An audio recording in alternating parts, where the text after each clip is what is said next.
E fala, maratonistas, beleza? Meu nome é Iago e sejam bem-vindos a mais um vídeo aqui no canal. E galera, no vídeo de hoje eu trago a crítica de Until Dawn, Noite de Terror. E eu já vou começar dizendo pra vocês o seguinte, que eu tava com um total de 0 expectativas pra esse filme. E olha que quem me conhece sabe que eu sou um grande fã de filme de terror. E aí normalmente eu não vou com 0 expectativas. Mas por que isso aconteceu exatamente nesse filme? Porque esse filme ele é baseado em um game chamado Until Dawn, que é um game de terror simplesmente apavorante. Eu me cagava de medo toda vez que eu jogava. Mas era aquele jogo que eu não conseguia parar de jogar porque o terror era maravilhoso, a quantidade de sustos era incrível, mas acima de tudo, a história era sensacional, cara. Só que aí, aqui no Brasil, antes mesmo do filme ser lançado, o próprio diretor do longa, David Sandberg, disse que a história do filme não seria um remake do game, e que na verdade ele iria trazer uma história totalmente nova, e que, diga-se de passagem, é uma história muito, mas muito diferente do game. Pra vocês terem uma ideia, aqui no longa a gente acompanha um grupo de amigos que tá procurando um membro integrante desse grupo que desapareceu há mais ou menos um ano. Essa busca vai levar eles para uma cabana no meio do nada, onde o tempo ele meio que passa de uma forma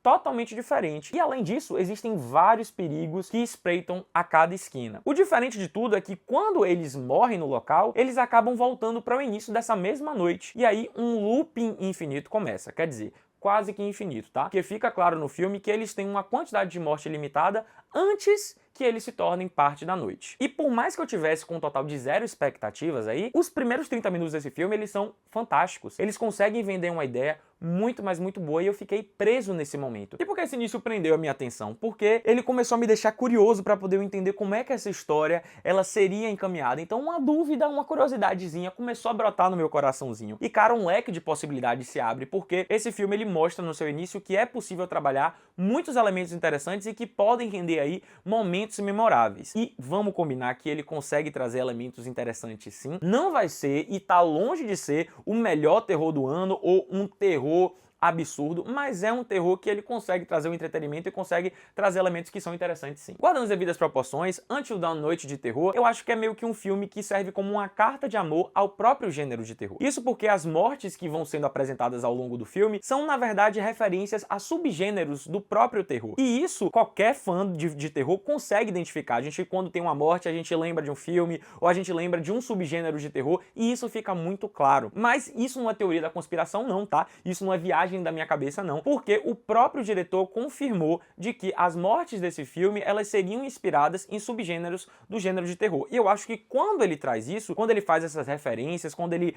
bebe dessas fontes, isso funciona muito bem porque traz uma familiaridade para quem gosta do gênero. A questão toda que eu acho é a seguinte, é de que esse filme ele se vendeu como sendo um filme de terror e aqui no Brasil se vendeu como um filme de terror de 18 anos. Meu irmão, um filme de terror de 18 anos aqui no Brasil, eu só venho Terrifier na cabeça, aquelas coisas gore intensa, aquele sangue, aquela violência, aquela coisa toda. Então, quando eu cheguei na sala de cinema, eu tava esperando o quê? Um filme que entregasse uma coisa brutal e que fosse nessa pegada aí. A gente vai ter momentos de violência gráfica, sim, a gente tem momentos de violência gráfica, mas o filme, ele, na verdade, no final das contas, acaba sendo aquele tipo de terror trash. Mas assim, não me entendam mal não, eu acho que terror trash, ele tem o seu lugar, eu até gosto de terror trash, e eu acho que é no momento que a produção, ela bate no peito e assume de que se trata de uma obra que é um terror trash, é aí que fica divertido, é aí que a coisa tosca ela fica divertida, é aí que o entretenimento ele de fato começa. Se eu for ser sincero, a sensação que eu tive foi de que esse longa, na verdade, é tipo um Todo Mundo em Pânico, só que com susto. Porque, meus irmãos, a quantidade de susto, de jump scares que tem nesse filme não tá no gibi. E eu vou admitir que eu caí em vários, talvez eu esteja despreparado, mas eu caí em vários jump scares e devo admitir que eu amei os jump scares que eu caí. Eu achei divertido, eu achei que contrastou com um pouco da questão trash do filme, achei que casou muito bem. Só que o problema todo, eu acho que vai ser o maior problema aí de Until Dawn, Noite de Terror, são os exageros. É quando a gente fala dos exageros que a gente entra na parte que é realmente negativa do filme. Isso por quê? Porque a gente tem atuações que são exageradamente ruins. A gente tem elaboração de personagens que são exageradamente superficiais ou mal feitas. E aí é nesse momento que a gente não consegue criar conexão, ou pelo menos foi nesse momento que eu comecei a me afastar um pouco. Por quê? Porque o filme, ele, em alguns momentos, tenta puxar a gente, tenta sair dessa vibe meio trash, meio Todo Mundo em Pânico com susto, e tenta trazer uma história um pouco mais embasada, um pouco mais séria. Só que, infelizmente, a gente não acaba não se sentindo atraído por isso. Outra coisa complicadíssima aqui nessa obra é a justificativa. É o final do filme. Por quê? Porque a gente se encaminha para o final e ele entrega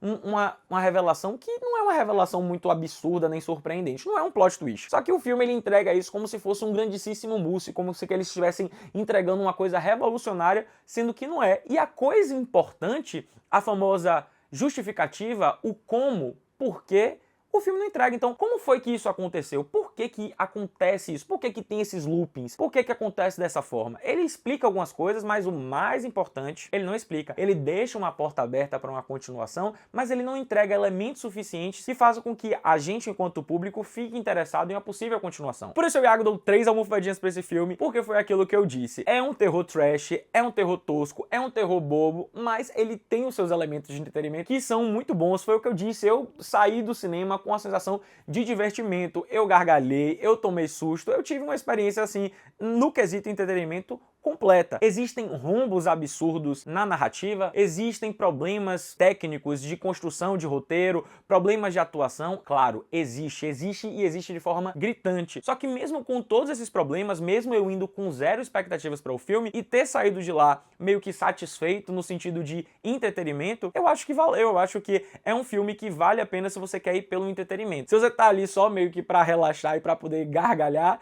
eu acho que vale nesse sentido. Então é isso, galera, o vídeo tá acabando, eu espero muito que vocês tenham gostado. Se você ainda não curtiu, curte agora, se inscreve no canal e ativa o sininho para não perder nenhuma notificação. Então é isso, valeu!